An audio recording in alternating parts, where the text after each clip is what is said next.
الحمد لله الحمد لله الحمد لله نحمده ونستعينه ونستغفره ونتوب إليه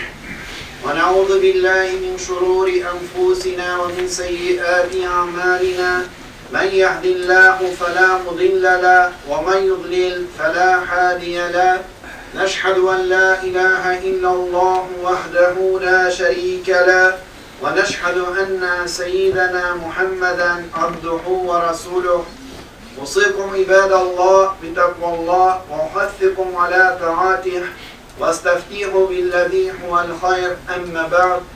فيا عباد الله اتقوا الله وأطيعوه إن الله مع الذين اتقوا والذين هم محسنون وقال الله تعالى في كتابه الكريم بعد أعوذ بالله من الشيطان الرجيم بسم الله الرحمن الرحيم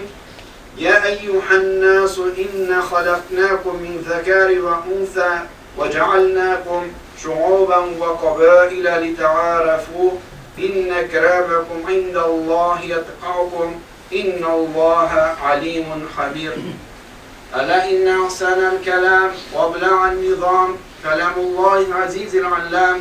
كما قال تبارك وتعالى في كلام وإذا قرئ القرآن فاستمعوا له وانصتوا لعلكم ترحمون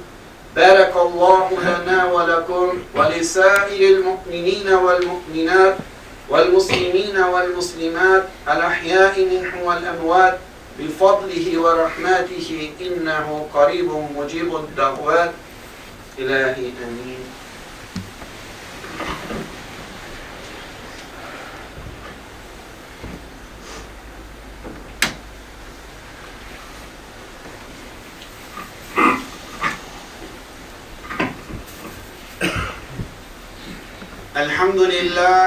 الحمد لله حمدا شاكرين والصلاة والسلام على رسولنا محمد وعلى آله وصحبه أجمعين تعظيما لنبيه تكريما لصفيه قال عز وجل مخبرا آمرا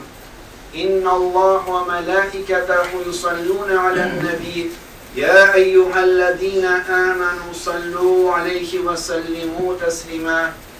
اللهم صل على محمد وعلى آل محمد كما صليت على إبراهيم وعلى آل إبراهيم إنك حميد مجيد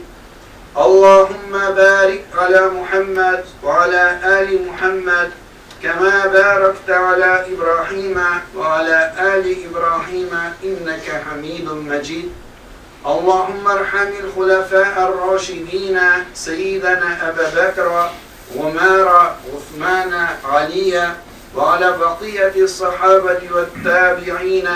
رضوان الله تعالى عليهم أجمعين أعوذ بالله من الشيطان الرجيم بسم الله الرحمن الرحيم إن الله يأمر بالعدل والإحسان وإيتاء ذي القربى وينهى عن الفحشاء والمنكر والبغي يعظكم لعلكم تذكرون وأقيموا الصلاة